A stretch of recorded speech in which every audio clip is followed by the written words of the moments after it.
Karibu mtazamaji katika awamu ya pili ya taarifa kuu. Leo tukiongelea kuhusu kuwaekezea watoto katika siku za usoni, ambapo pia tunawafunza kuhusu udhibiti wa pesa. Tuko naye mtaalamu wa udhibiti wa fedha Andrew Kibe, ambaye kwa sasa atakuwa anatueleza mengi zaidi ya vile na jinsi ambapo tutaweza kuwafunza wana wetu kuhusiana na udhibiti wa fedha, hususan wakati huu mgumu ambapo wazazi wengi wanakabiliana na changamoto nyingi ambazo zimeletwa na makali ya corona. Unaweza kuwasiliana nasi kupitia nambari yetu ya rafa 20374 na pia katika mitandao ya kijamii Facebook na Twitter utakuwa unatupata @lookuptv. Karibu mtazamaji.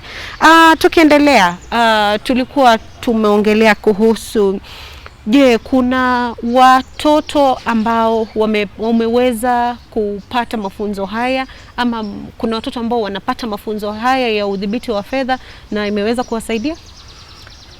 Naam, kuna watoto ambao wamekuwa wakipitia haya masomo. Kwa mfano, kuna wale ambao nimekuwa nikifunza na nitakupatia mfano mmoja. Mwaka uliopita kuna mtoto ambaye anaitwa Nathan. Alikuwa 9 years old, turning to 10. Na ndoto yake ilikuwa anunuliwe baiskeli kwa birthday yake. So it's something he had been wanting for 2 years. Amekuwa akisukuma wazazi sana wamnunulie baiskeli. So ukiangalia mtoto ni nini namfanya atake baiskeli? Narudi pale tena, narudi kwa subconscious. Manake environment yake, kila mtoto waga anataka baiskeli. So akiona kila mtu ambaye anaye naye hana, ana feel ya kwamba kuna kitu ambaye anakosa. So you can imagine the pressure kwa wazazi. So wakati birthday yake ilikuwa inafika nda turn to miaka 10, ikawa tulikuwa katikati ya mafunzo yetu. Na alipofika hapo, babake asubuhi akamwamsha Jumamosi moja, akamwambia siku imefika, amka, ingia kwa gari twende tukanunue baiskeli yako. Naye mtoto akamjibu, sitaki baiskeli tena. Baba akastuka, akamuuliza, are you serious? Akamwambia sitaki baiskeli. Kwa nini? Akamwelezea, nimegundua ya kwamba baiskeli ni kitu ambayo tunaita kwa masomo yetu a liability. Kitu ambayo inaondoa hela kwa mfuko yako. Na hairudishi. So unapata ya kwamba baiskeli kiharibika, lazima upeleke kwa fundi, kwa hivyo inaondoa pesa. Babake akamuuliza, basi unatakaje? Akamwambia, badala ya kutumia hela kununua liability, ningependa kutumia hiyo hela kununua asset. Babake akacheka, manake babake ni accountant. Akamwambia, hata unajua nini unazungumza kuhusu? Mtoto akamuelezea asset ni nini. Akamwambia, asset ni chochote ambacho kinaweka hela kwa mfuko wangu.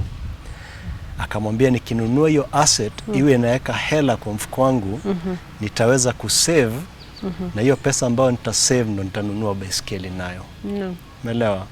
So huyu mtoto alikuwa ashaweza kuchange mindset yake, akajua ndo mimi nunue liability, nahitaji asset kwanza, ndio hela ambayo nitakuwa napata kutoka asset iweze kwenda kwa liability.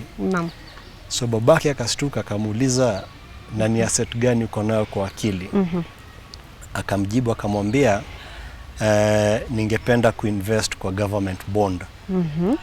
Babake akastuka, mtoto wa 9 years ananiambia kuhusu bonds. Akamwambia bonds, bonds na hela nyingi sana.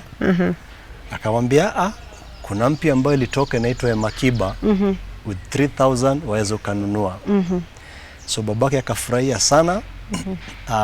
Aliomba mamake namba yangu, akanipigia, tukazungumza naye. Alikuwa amebajetia kumnunulia baiskeli around 15,000. But because of the change of the mindset ambayo aliona, na akagundua kwamba mtoto waweza kalani hizi vitu kutoka awe mdogo, akaongeza 15,000 zikawa 30. So alinunua Makiba ya 15,000 and the other 15,000 akaeka kwa ambayo tunaita money markets. So unapata tunavyofanya ni kwamba baada ya muda kadhaa tunachukua wale watoto ambao tulikuwa nao, tunachukua statements ambazo zimekuja kutoka hizi mbili, alafu tunaonyesha, tunaambia hapa hivi panamaanisha hivi, ili jina linamaanisha hivi, linamaanisha hivi. So unapata kama Nathan sasa nikamleta hapa hivi, ataweza kuelezea mnavyo bond zinavyokuwa zinavyofanya from the word go hadi mwisho. Na hiyo ni kuonyesha kwamba sisi kama adults huwa tunajiambia hawawezi wakaelewa, lakini Nathan is a very good example that mtoto mleavyo ndivyo akiwavyo. So you can teach them anything as long as you're open to doing that. And na wale wakiwa dogo pale wako na open mind kabisa. So mtu kama Nathan kwangu najua hata hajatabika maisha yake. Manake foundation first mindset ishakuwa poa, inaangalia in the right direction. Na pili amejua ndio uweze kutumia hela kwa liability, hiyo hela inafaa itoke kwa asset. So focus yake mainly ni kutengeneza ambayo tunaita cash flowing asset. So kwa hilo class letu tukajipatia baada ya mafunzo, manake hiyo ni knowledge. So the practical side of what we do is we work with them. Tunawaambia hii mwaka kila mmoja wao ameset 2 goals. Na hizo goals ni kubuild cash flowing assets. So wanakaa chini wanazungumza na wazazi wao, wanaamua mimi nitafanya hii, mimi nitafanya hii. Wakikubaliana based on the budget ya mzazi, then now it becomes something we do the 3 of us. Ndio tuweze kushikilia ile mtoto. But the whole purpose ya hiyo yote ni kwamba tunataka kutrain ile mind because it's still young, iweze kufanya hizi vitu so that in the future it just does it automatically even without thinking. Yeah. Na labda ningependa kujua hapa nchini hali ya ujuzi au hamasisho kuhusiana na udhibiti wa fedha iko aje? Kwa kweli kabisa, kulingana na maoni yangu iko chini kabisa. Na nilivyokuelezea ile research tulifanya inakuonyesha kwamba hata wale ambao walikuwa wanafanya kazi zamani sasa hivi wanatabika sana. Najua kwa mfano mimi nikiwa mdogo nikitembea nyumbani kwetu, nilikuwa napatana na wazee wakitembea huko wakizungumza na mimi, wanakuwa excited kuzungumza na mimi kizungu, wanaanza kuniambia vile walikuwa wanafanya makazi makubwa, accountants, wengine walikuwa wanafanya kwa benki. Lakini ukiangalia status yake unaona hapana, kuna huu ni kudanganya na ndanganya. Nikiwa mdogo nilikuwa nafikiria hivyo. Ndio nilivyoanza kufanya kazi, because I was exposed to the pension industry, nilikuwa naweza kuona hela ama fedha ambao watu wana retire nayo. And so baadaye nilivyofanya research nikaona kwamba wako wanadanganya. It's because of the lack of knowledge and the experience, because hizi vitu hazifunzwi nyumbani na pia zifunzwi shuleni. So ukiangalia kama Hosea 4 chapter 6 inasema ya kwamba my people perish due to lack of knowledge. It's a very powerful statement. Manake kama una knowledge inakwambia utaanguka. Sasa wale wakuwa na knowledge kutoka wadogo, wakifanya kazi walikuwa nadhani wako nayo, na walivyotoka kazini walirealize hawana, ambao it was too late to actually turn the tables around. Yeah. Na labda kuna jinsi ama nia ya kubadili hali kama hii, kwa sababu yale unayoyasema ni ukweli. Tumeona kwamba wazazi ambao wamefanya kazi katika maofisi makubwa baadaye wanakuja wanaanza kuwategemea wana wao ili kuwapatia pesa za kila siku za matumizi, chakula na vitu kama vile, ama hata kutegemea ile pension kwa sababu hawana jinsi ya kupata pesa ama hawana biashara ambao wamewekeza huko nje jinsi ya kupata pesa. Ndio swali ambalo nataka kujua. Kuna jinsi ya kudhibiti hali kama hii kutofanyika katika future generations? Very correct. Yes, ipo. Na la kwanza tunafaa, napenda hili statement kutoka Einstein ambaye alisema, alidefine insanity as doing the same thing over and over again, wazimu, and expecting different results. So this is how we've been going about this, then the results will never change. So la kwanza tunafaa tubadilishe mafikira yetu. Na fikira letu tukiangalia vizuri tutaona ya kwamba tunakosea pale mwanzoni. Kweli. So la kwanza ni hilo. La pili tunafaa tuelewe ya kwamba nilivyozungumza kuhusu subconscious na conscious mind. Na mtu akiweza kuelewa yatajua umuhimu wa kuanza kuintroduce mtoto kwa haya mambo kutoka awe mdogo. Manake tukianza na kufix pale chini, we are guaranteed of turning things around. Na examples nyingi tunaweza tukaona. China walifanya hivyo zamani. Look where they are today.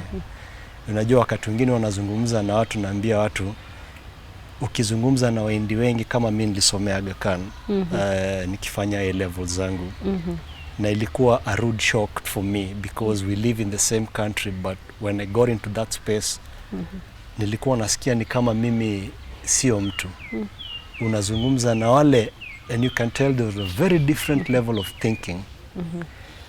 So that is very key in terms of putting this forward.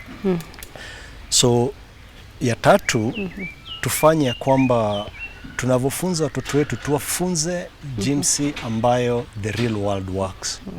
Mtoto anavyokuambia umletee sweet jioni, wewe kama mzazi unaona shilingi 10 sio hela nyingi. Lakini yule mtoto hajui tofauti ya shilingi 10 na 1000. So unavozidi kumnunulia ile sweet ya shilingi 10, huelewi ya kwamba unamharibu. Manake anazoea kupewa. Yeah? So ukijiuliza unavokuwa mkubwa, kuna mali unapewa hela hivi, ndio nasema tuanze kusimulate how the real world works. Alafu ifanye iwe jambo ambao wanafurahia, make it fun, and the process becomes enjoyable na inashika kabisa. Ilo lingine ambao nitasema ni ya kwamba tujaribu kama wazazi tuanze kufunza watoto how to think, not what to think. Na nikiangalia education system yetu imekuwa structured kufunza students what to think. Kwa mfano, tunavosema unavoingia darasa la kwanza, unaambiwa A is for, unasema apple. Okay? Now, what you're doing is you're converging, you're training the mind to converge on how it thinks, because you're narrowing down to a specific point which you're calling A. Ukiuliza watoto ama uambie come up with names that start with A, itakuwa rahisi. Sasa moja atasema Andrew, mwingine antelope. So una diverge ile akili. So converging teaches what to think, diverging teaches how to think. Na hakuna mfanyabiashara wowote ambaye aweza akasucceed akiwa na mentality ya what to think, because the reality is the world is very dynamic. Now there's so many challenges coming around, so you need to be very prepared on how you think around. Na ukiangalia kuonyesha kwamba ni kweli, utapata so many of our students wakigraduate, especially wale ambao walikuwaga wanapata A, wakitoka wakigraduate alafu wakose ile kazi ambao ilikuwa ambao ndoto yao, most of them end up in depression. Ni kwa nini? Manake amekuwa kiamini with all these A's sitakosa ile kazi. So anavotoka hapa nje anakosa ile kazi, the mind has been taught what to think, not how. So hajui chochote cha kufanya. Amekuwa kiamini ile amelifanya, amefika pale mwisho na sasa amekosa hiyo kazi. So if we teach them how to think, then they can be able to find a way or maneuver way around how to take care of themselves. So those are the key pointers ambao naweza nikasema. Na labda uhosia kwa wazazi ni upi ili kubadili akili za watoto kufikiria what to think na si how to think? Hapo sasa ndio inakujia the involvement. That's nilivyozungumza kuhusu subconscious in the first 7 years.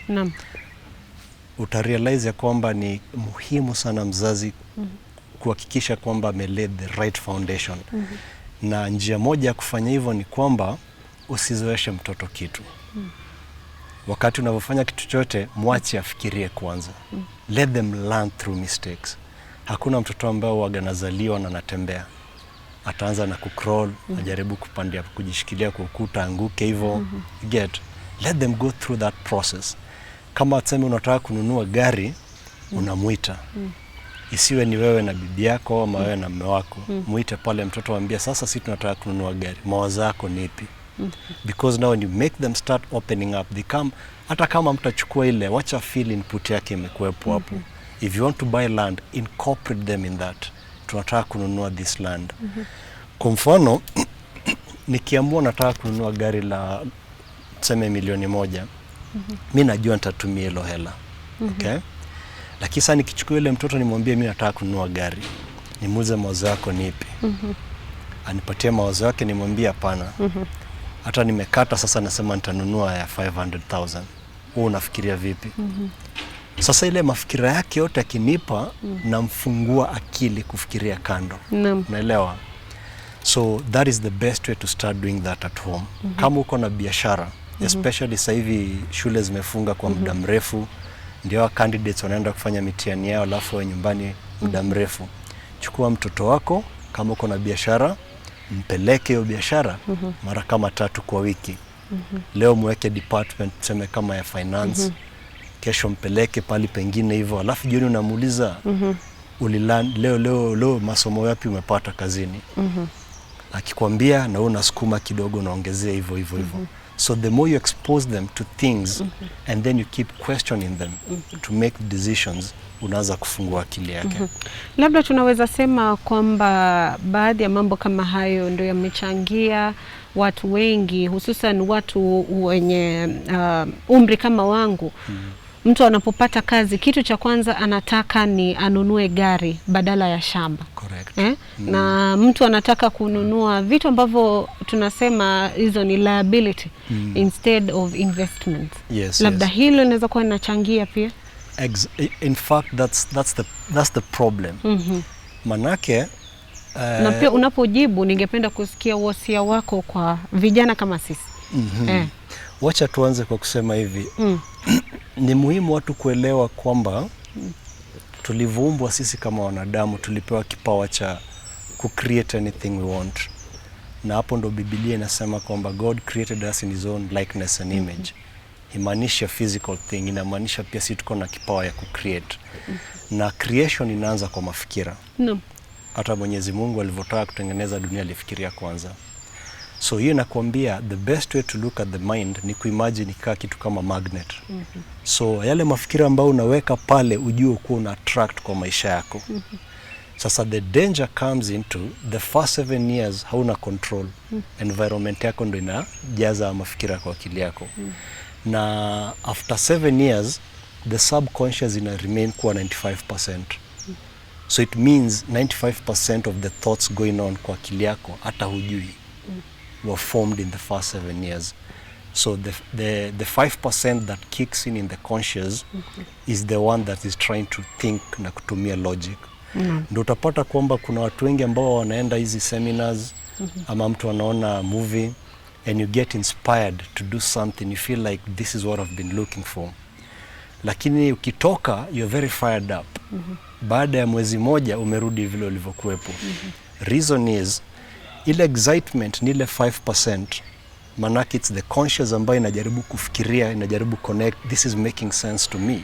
So you get up. Lakini hapa nyuma tuko na a very big block ambayo imekuwa accumulated for all these years. So ukija pale uwezi ukaangusha hii ambayo imekuwa for so many years in a very short span. It will also take time for you to replace what was there. And that's where the problem is. Sasa kama watoto kutoka wadogo tunaonyesha kutumia, ulete celebrities waonyesha ni kununua gari, that's the foundation that is the subconscious. Sasa yule akienda kazini pale apewe loan na bank, naturally that's what's going to come out. Lakini tungekuwa tumewafunza kuinvest, that's what would have come out naturally. So the choice ni ya wazazi. Either wewe kama mzazi uchukue hiyo jukumu, useme nitahakikisha kwamba mimi ndo niko in control of the foundation. Usipofanya hivyo ujue umepatia mtu mwingine kufanya hilo kazi ama society. And we all know how bad the society can do it for us. Kuna wengine watasema kwamba hiyo ni kama kumfunza mtoto kukua na mkono gamu. Kwa kizungu tutasema stinginess. Sasa sijui una yapi ya kusema kuhusiana na hilo. Haya, tunarudi tena pale. Mtoto mleavyo. Sasa ukimwonyesha kila wakati aeke pesa atakuwa stingy. Sijui kama utakuwa unafundisha boy child aweze kuwa na ule mkono wa kutotaka, mkono wa birika, mkono mchoyo utaki kutoa kila wakati. Si ataachwa na wanawake. Akitafuta girlfriend pale atakosa. Haya, ndio tunarudi tena pale tunasema ni vile unavyomuonyesha. Na ndio maana unavyofunza mtoto kuhusu pesa, ni muhimu wajue ya kwamba kuna hela ambao unafaa uweke kando. which should go to the cash flowing asset. In fact, sisi tunavyofunza kwa courses zetu ni kwamba unavopata pesa, kitu ya kwanza unavyofaa kufanya ni kusave. Baada ya kusave, now you can actually spend. Lakini watu wengi wanafanya the opposite. Unapata pesa kwanza una spend, inayobaki unaenda una save. So ukichukua example, tuchukue ya mtu ambaye ameajiriwa kazini na analipwa kitu kama 100,000. Ataangalia 100,000 my net, aseme acha nitafute nyumba kama tuseme 40,000 ama 30,000. Then vile Wakenya wengi ambao wanaangalia, kumbuka hapa tunaangalia subconscious yake imefunzwa vipi. So kuna wale pia atachukua nyumba ya 50,000. Alafu ataye kununua gari, alipe loan pale na nini yao maisha yote. Unapata mwisho hana chochote cha kusave. Hata akiwa na kusave ataka kama 5,000 ama 10,000. Katikati ya mwezi akipata na shida, anajiambia kuna kale nimeweka pale, acha nene nikichukue, nitaregesha mwisho wa mwezi. Washika? Huo ni wa kwanza ambaye anafuata spend then save. Haya, huyu mwingine naye wa pili, na ndivyo tunavyofunza ni kwamba the first thing you should think about is save. And when you're saving, don't just save for the sake. Save with a very clear goal of growing your cash flowing assets. So utapata aweza akasema mimi ya kwanza ambayo nataka kununua Uber. So the budget yangu ni 500,000. So atajiambia that's my goal for this year. So I need to raise that money in let's say 1 year. So atajiambia nikipata 100,000 nita save 50,000 kwanza mwanzo. So in 10 months I'll have the 500,000. So ile hela ikiingia hivi 50,000 inaenda kwa savings. Nayo savings ina aim kununua Uber. Inabidi inamaanisha na baki na 50,000. Akibaki na 50,000 ataweza kuishi kwa nyumba ya 50,000. Kwa hivyo na kuforce kujilimit in terms of unavyoanza. Lakini pande nyingine unaanza kugrow. Manake ile Uber ikija pia itaanza kuletea. So that is the approach of how it should be. Sasa ile 50 ambayo imebaki usitumie yote. Ingine pia tunasema it's good to give back. Ama ufanye jambo ambalo la kusaidia mtu pale hivyo. So ukifunza hivyo unajua okay, 50% I'll be saving, maybe 40% I'll be spending, 10% I'll give. So with time again, the subconscious ina learn, si kila wakati unachukua 100% unaweka. It's also good to treat yourself because you're working so hard for that. Yeah. Na labda tukimalizia, ni vipi watoto wanaweza kuwasaidia wazazi wao wakiwa wadogo, kuwasaidia wazazi wao kupata kipato? Nitauliza swali hili na taswira ile ya ukiangalia katika most movies, unapata watoto wale wako kule uzunguni, huwa wanaambiwa ukitaka pesa ya kwenda wewe kusherekea na marafiki zako, itabidi uende ukafanye kazi. Sana tunaona wanafanya kazi hizi za kuwa mhudumu katika hoteli, waiter, ndio waweze kupata kile kipato cha kila siku. Sijui kama hapa Kenya ni mambo gani unaweza labda kuambia wazazi na watoto kazi ambazo wanaweza kufanya ili kuwasaidia watoto wazazi wao kupata kipato wakiwa bado wa umri mdogo. Okay. So tutaanzia pale chini na inaanza kwa nyumba. So ukionyesha mtoto difference between doing chores na responsibility. Manake pia kuna pale danger, ukimwonyesha kila saa akifanya chochote unampea hela kidogo, atadhani ni right yake. So una balance between responsibilities and chores. Akianza pale nyumbani, what you instilling in them is for you to get money you need to work. That's the foundation ambayo unaanza kutengeneza. Na ukiendelea kumfunza kuwa na akili ambayo inafikiria what to think, you start diverting the mind to start thinking of other things they can do. So kama kwa kosi yetu tunaambia wanafunzi wetu ya kwamba every week you have to identify a complaint. A complaint that is shared commonly by most people. So wanaendaga nyumbani wanaanza kufikiria hivyo. Na nitakupatia mfano wa mwanafunzi moja alikuja akaniambia naishi ya River na huko tunasumbuliwa na umbu sana. Na watu wengi wanateta sana. Sasa hiyo nimekuambia itasaidia vipi? Nikamuuliza, na ukija na suluhisho ya kuangamiza umbu, unadhani nini itakufanyikia kwa maisha yako? Kaniambia lakini si kuna doom. Nikamwambia okay, doom si ni kemikali. Na ukifikiria tuseme kutengeneza kitu ambao ni natural ambayo itamaliza umbu, unadhani itakufanyikia maisha yako? Ninavyozungumza na wewe sasa hivi na ako class 7, ameweza kufanya research kwa Google na ameweza kupata a solution whereby ukimwaga hiyo solution inatoa harufu fulani na unaona mosquitoes they go unconscious for a couple of seconds, then they regain the conscious. Kumaanisha she's working towards something that is going to work. So mimi kama mwalimu wake na wazazi wake naambiaga let's continue encouraging this girl at this age. Manake akiweza you can see the potential of that, yeah? Na haita interfere na pia masomo yake. So it's how we train our children. When you have an open mind, a mind that thinks about what to think, unakuwa ukimchallenge. Hata unaweza kuja nyumbani mwambie nafikiria biashara ya kufanya na 50,000. Wewe unaonaje? So when you put children in that space, they start coming up with. But what you're cleverly doing is you're starting to force the mind to start thinking of ideas. Na utapata wakiendelea hivyo, they'll start thinking of business ideas from a very young age. They'll be able to see opportunities.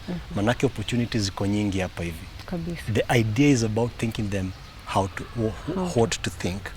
And that's what ningependa ku encourage parents wafanye. Yeah.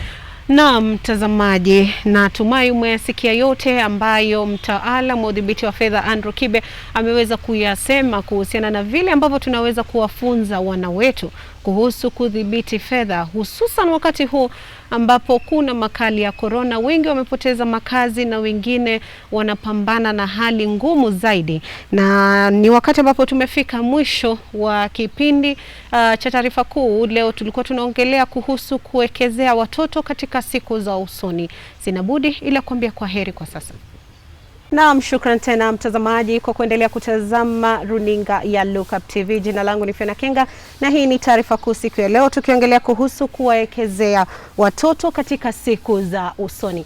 Hii ina maana gani? Ni wakati ambapo shule zimefungwa na watoto wamerudi nyumbani kukaa na wazazi wao. Wengi hawaelewi yale ambayo wazazi wengi wanapitia, hususan wakati huu ambapo tunakabiliana na makali ya janga la corona. Bei zimeweza kuongezwa za mafuta na pia zikaongeza bei ya bidhaa samahani. Na ni wakati ambapo watoto wanapaswa kufunza kuhusu kuwekeza pesa ama kwa kizungu tutasema financial management, ili waweze kujua jinsi ya kuweka pesa na kuweza kupangia pesa hizo ili waweze kuwa na maisha mema siku za usoni. Unaweza kuwasiliana nasi kupitia nambari yetu ya 20374 katika mitandao yetu ya kijamii, mitandao ya Facebook na Twitter.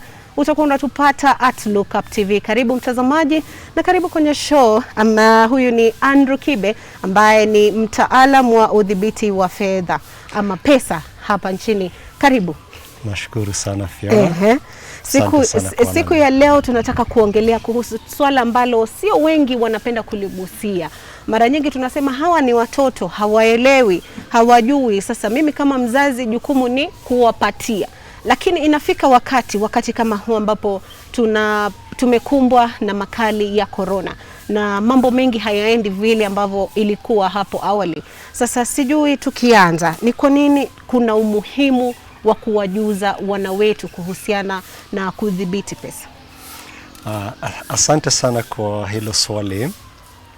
La muhimu kabisa ni kuelewa tunavyosema kwa kizungu the definition of what money is. Naam. Sasa ukiangalia pesa vizuri, tunasema ni commodity ambayo utahitaji maisha yako hadi siku yako mwisho. Manake lazima wewe unanunua vitu hapa na pale. Kwa ugonjwa lazima unahitaji pesa. So imekuwa ni kitu ambayo lazima uwe nao kuanzia unavotoka kwa wazazi wako hadi wakati wako wa mwisho duniani. Na kama ni kitu ambayo unakuwa unatumia kwa muda huo wote mpaka hadi yako wa mwisho, basi inamaanisha kwamba kujua vile kuitumia inakuwa Kenya ambayo tunaita ni life skill. So ukikosa kujua vile kuitumia, basi nao maisha yako pia huenda ikawa pia hayatakuwa vyema vile. Kuangalia na kama ungevyojua kuangalia hela. Yeah. So unapata tusipofunza watoto kuhusu namna za ama jinsi za kuangalia hela, nyumbani hatufunzi, shuleni hatufunzi, wakienda kuanza kazi huwa wanaanza kazi bila ujuzi wa vile kutumia hela. Na sasa unapata watu wengi wanapata kupata tabu sana. Manake hamna popote pale nyuma ambao walifunzwa njia ya kutunza hizo pesa na vile kufanya ambayo inaweza wasaidia na pia kuwa kikazo kwao. So ni muhimu sana kwamba ili lianze kufunzwa kutoka watu wadogo. Kuna watoto wengi ambao watasema kwamba swala kama hili haliwahusu. Linawahusu wazazi wao, kwa sababu mara nyingi hao ndio wako na pesa, hao ndio wako na kazi, hao ndio wanapaswa kujua vile vya kudhibiti. Sasa ninapouliza swali hili, ninataka kujua ni kwa umri gani ambapo mtoto anapaswa kuwa anaelezwa ama anafunzwa kuhusiana na udhibiti wa pesa? Okay. Kabla nijibu hilo swali, hamna siku yoyote mtoto anafaa kuelezea mzazi jinsi ambavyo atamlea. Mtoto akiwa mdogo na awe na mafikira kama hayo, tunafaa tujiulize ametoka wapi. Na hapo ndipo unapokuja tunapata ni muhimu sana kuelewa ambavyo mind waga inafanya kazi. Na ningetaka kuchukua fursa kueneza zaidi. Manake watu wengi wakifikiria kuhusu mind wanafikiria ni kitu ambacho ni kimoja tu hivi tu. Lakini wajua kwamba huwa imegawanywa kwa njia tofauti. So kuna sehemu mbili ambayo watu wanafaa waelewe. Ya kwanza inajulikana kama subconscious mind. Na ya pili inajulikana kama conscious mind. So ukijua kwamba kuna hizi sehemu mbili, ni muhimu kujua vile kila moja inafanya kazi. Manake ni tofauti sana. So subconscious mind ni pale tunasema ina react, hufikiri. Jambo tu linafanyika na unajipata umefanya kitu. Hilo jambo unalofanya linatoka kwa sehemu ambayo tunaita subconscious mind. The conscious ni ile sehemu ambayo unapata unawaza, unajaribu kufikiria neno kabla ufanye chochote ambacho ungetaka kufanya. Ya pili, watoto kuanzia umri wa 0 hadi 7 huwaga wana operate from 100% of your subconscious.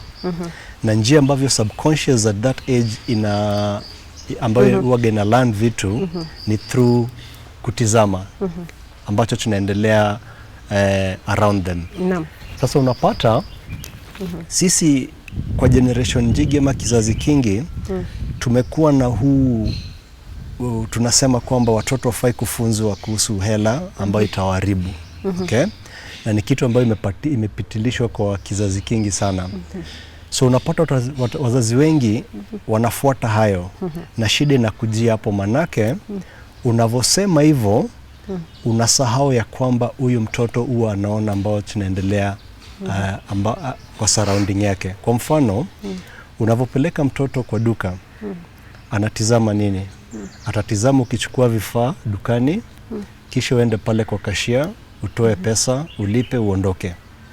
So kwa kuona hiyo umemfunza kitu kuhusu pesa. So tuweza tukasema kwamba you've placed a first trace something about money. Ya pili ukifanya inaongeza trace ya pili. Ya tatu inaweka ya tatu, ya nne. So unapata ni kama ukuta unavojenga. Kila wakati anavyoona unavofanya hivyo, inaanza kutengeneza a belief system in the mind kuhusu pesa. So utapata akifika miaka ya 7 ako na mafikira ya hela ni kwamba hela inafaa kutumika. Ni kutumika. Haya, tukiongezea kutoka miaka 7 labda mpaka 18, waweza ukaingiza wale ambao tunaita celebrities ambao watoto wetu waga wanafuata. Hawa celebrities nao wanaonyesha mwisho wa success yao. So mtoto hawezi akajua yule celebrity alipitia nini, because huwa tuonyeshi. Tunaonyesha tu end result of the success. So yule mtoto miaka kuanzia 0 mpaka 7 umemfunza pesa ni ya kutumia, na kuanzia 7 mpaka 18 ameonyeshwa kutumia hiyo pesa kufanya nini. So anaonyeshwa magari makubwa, manyumba ya kubwa, na anafikiria hivyo ndo maisha inafaa kuwa. So akifika pale mwaka wa kujoin maybe university ama college, ndo unapata mayouth wetu wako na hii joto ya kupata pesa haraka, na wakipata wanataka kutumia kwa vitu kama ambavyo wamekuwa wakionyeshwa. Naam. So kama mzazi, Kenya tunafaa kujiuliza ni sisi wakati tunaposema kwamba wafai kufunzwa, tunakuwa blind to the fact that tunapeana hiyo fursa kwa society itufanyie hiyo kazi on our behalf. Na society unfortunately kwa nchi yetu ni nchi ya kuconsume. So tunasema kwa kimombo kwamba by default we raise our children to be spenders. So ukiangalia module zote za financial literacy, it means we only focus on spending. We expose them to that. Kuanzia runinga, inaonyesha advertisements ni kununua, billboards, kila kitu ambayo ukiangalia mtaani unakuwa ipo hivyo. So huyu mtoto hajui maneno ya kusave, hajui maneno ya kuinvest, hajui tofauti ya kukopa hela, the good borrowing and bad borrowing. So unapata the only thing they grow up observing is just consuming. So ile inakuja inazidi kutengeneza ile ukuta kwa subconscious mind, inazidi kuwa refu and more stiff. Sasa mnavokuja kufanya kazi, hajui kitu nyingine. Anapoanza kazi akitoka university, unapata benki zinakuja zinamwambia unaweza kupata mkopo fulani, anastuka. Manake this has always been the passion or dream for them. Anachukua ile hela, na uta expect afanye nini? Atazitumia vibaya, manake hivyo ndo ameonyeshwa ama hivyo ndo amekuwa akiona since kutoka we mtoto. So unapata anachukua hela, nalipa kiasi, benki narudi namwambia umelipa vizuri, tunaweza tukakuongezea hiyo. Anaenda anachukua nyingine, unapata anatumia raundi, labda anataka amekuwa na ndoto ya kwenda mahali kama Dubai ama mahali, anaenda anatumia hivyo. Kuna wale ambao wanachukua wanaenda kutumia hela kupanga harusi yao, na hiyo yote tunaita liability because you have no way of paying that money back. So ukipata kitu kama corona ikija na mtu wa kazi ishe kwa bahati mbaya, ndio unapata watu wanaumia vibaya sana. So tunasema tunafaa tuondoke kutoka haya mafikira kwamba mtoto fai kufunzwa. Manake usipomfunza kuna kitu nyingine itachukua hiyo place ya kumfunza. So wazazi wanafaa wa realize ya kwamba ni jukumu lao la kuhakikisha kwamba the foundation of the child's future wameangalia kila sehemu, sio shule peke yake. Pia sehemu ya fedha ambavyo watakuwa wanazitumia, wanafaa take up your responsibility. Na kama wenyewe hawaezi wakawasaidia for lack of knowledge, waweza wakatumia labda kampuni ambazo ziko nje ambazo zinafunza vitu kama hivi. So Waswahili wanasema mtoto mleavyo ndivyo akuavyo. So ukiwa mzazi na useme afai, ujue kwamba unakosea zaidi, manake unampea mtoto wako kwa society kufanyia hiyo kazi on your behalf. Na labda tukigusia sababu kuu ambazo zinachangia katika mambo kama haya sasa ambao tunayaona, watoto hawajui kudhibiti fedha zao, na pia hawaelewi ni kwa nini wanapaswa kujua wakiwa na umri mdogo. Sababu kuu ambazo zinachangia mambo kama haya ni gani? Ya kwanza nitasema ni wazazi sisi. Manake kumbuka, tunavyosema mtoto mleavyo ndivyo akuavyo. Kwa kitabu cha Proverbs 22 verse 6 inasema train a kid towards a certain path, and when he's older he'll never depart from that. That's a very beautiful line that parents need to understand. Manake unaambiwa future ya yule mtoto inaanzia pale. So usipoweka mizizi mizuri ya kuhusu fedha, ujue ni wewe ulichagua hivyo hivyo. So hawa watoto wakiwa na perception kama hiyo, ni kumaanisha environment yao ndio imewafunza. Manake hakuna mtoto anazaliwa akiwa anajua chochote. So kuna venye environment inamfunza hafai kufanya hivyo. Kwa mfano kama mimi niko na msichana mdogo about 3 years old. Nyumbani nimemtengenezea vile huwa tunaamka saa zingine, nachukua maji warm, namwambia tuanze kuosha nyumba, na tunacheza cheza hivi ile afurahie tunavyofanya hivyo. Tukimaliza kuosha, nachukua coins. Mimi nagawa zangu, yeye anamgawia zake, na tunaweka kwa tubenki tudogo ambao nimetengeneza. Haya, nikienda dukani na yeye namwambia bebe yake na mimi na beba yangu. So tukifika pale nachukua vifaa vile mimi nataka, yeye atachukua yenye anataka. Tukienda kulipa, nalipa na kama M-Pesa. Alafu naambia jamaa ambaye anauza, chukua hizo coins, nauzia kando ndazikujia baadaye. So ukiangalia hiyo, naanza kufunza mtoto wangu kwa wewe kupata hela unafaa ufanye kazi. Na wakati unanunua, saa zingine hela ukua. Manake saa zingine nitamwambia mwambie pesa itoshi. Hata kama ni mdogo vile, hata elewa sasa hivi atalia. But kenye nafanya ni kwamba through observation, hivyo nasema kwa subconscious, anaanza kupokea wa masomo akiwa mdogo. So utapata akifika miaka 5, umcompare na mtoto ambaye aliachiliwa hivyo na mzazi, they'll be very two different one.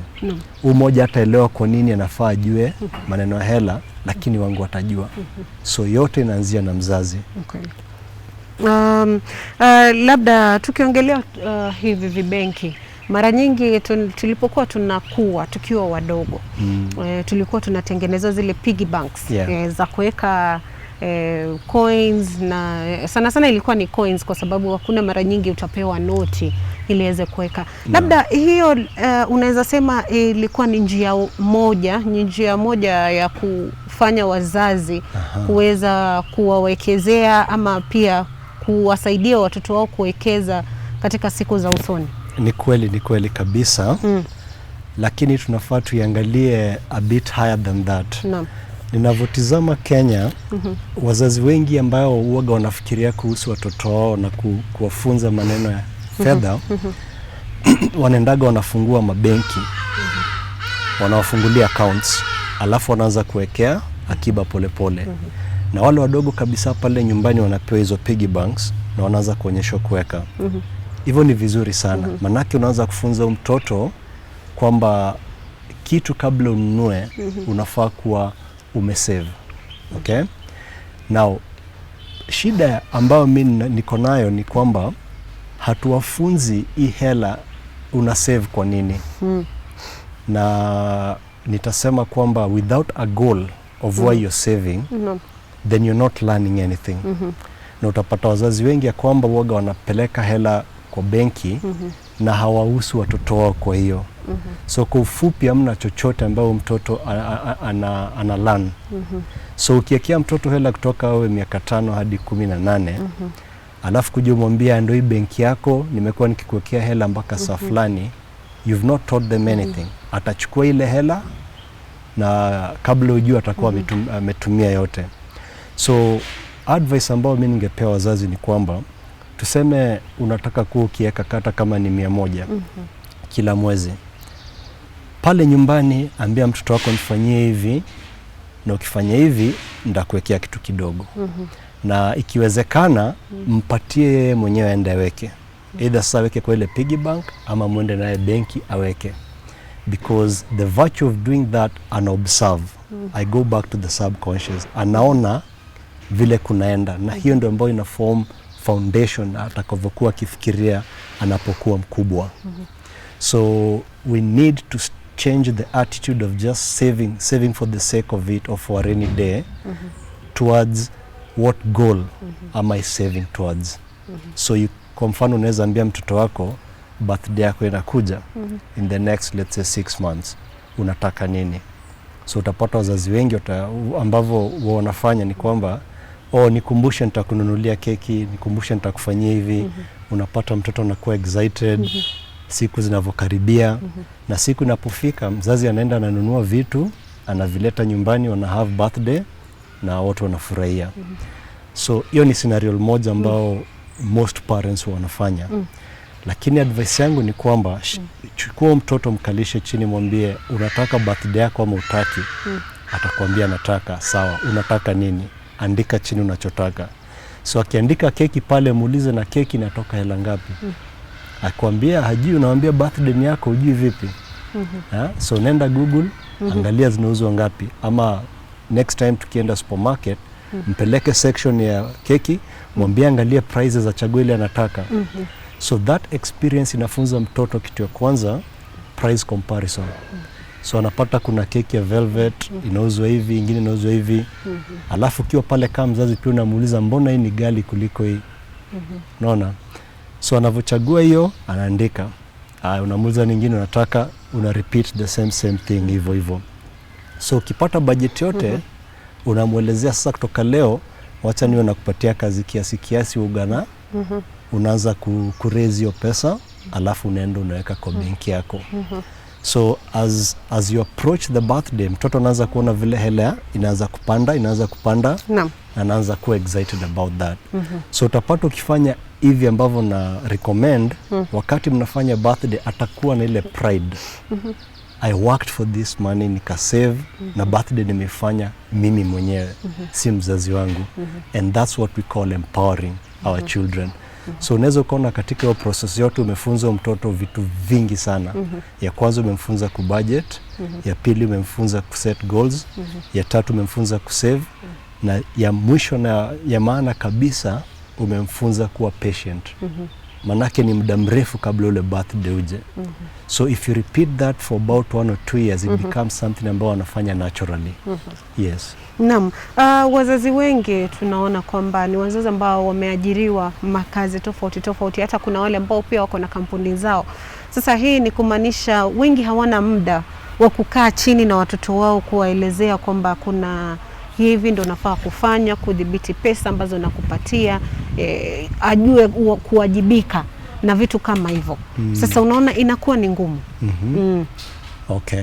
So hapo tunafaa tujiulize swali kama wazazi. Wewe kama mzazi, hata kama uko busy kiasi gani, future mtoto wako ungependa ikae vipi? Na unavyofikiria kutoka that angle, utajipata hata kama una muda, utacreate hata kama ni 1 hour per week. That's sufficient. Okay? So ya kwanza ni kama una muda kabisa uwezo ukampeleka mahali ambao wanafunzwa vitu. Na tunafaa tuangalie nilivyosema mwanzoni kwamba pesa ni kitu ambao utatumia hadi siku yako ya mwisho. Kwa hivyo kuimanage ni life skill. Na skill ambavyo inavyokuwa unaitunza ni mara ya kwanza unahitaji vitu viwili. Unahitaji ya kwanza knowledge. After knowledge unahitaji practice. So ukipata knowledge, ukose practice, then you cannot develop the skill. Kwa mfano sasa uwezi ukachukua mtu ambaye ako miaka 18 uanze kumfunza mpira na utarajia kwamba atacheza kama kitu kama Premier League. Iwezekani. So because we understand that naturally, then it's better we start from a very young age. So kama una muda, mpeleke kwanza apate masomo ambayo hayo, alafu tafuta namna za vile anaweza kakuwa kipractice hata kama wewe haupo polepole. Na wakati unapopata muda ama wakati, chukua muda kuangalia huo wakati hukuwepo, ni nini amefanya. You can even set up milestones ambao you can measure and see the progress ambao anaendelea nayo. Yeah. Na kwingineko maybe labda ningependa kuuliza, usipofanya sana usipofanya yale ambao unatuambia tuzingatie kama wazazi, kuweza kuwaeleza watoto wetu kuhusu kuwekeza fedha katika siku za usoni, athari zake ni zipi? Hatari zake ni hizi. Ya kwamba nitakwambia kuna research ambayo tulifanya. Na tulikuwa tunajaribu kuangalia the level of financial literacy humu Kenya. Na ya kwanza tukatembea tukitafuta retirees ambao wako nyumbani. Na tukakuwa choosy. So we picked wale ambao walikuwa na kazi nzuri wakati walipokuwa wakifanya kazi. Na tulivyozungumza nao na yale maswali ambayo tuliuliza, tulistuka kuona ya kwamba over 95% wanategemea pensions ama upkeep kutoka the loved ones.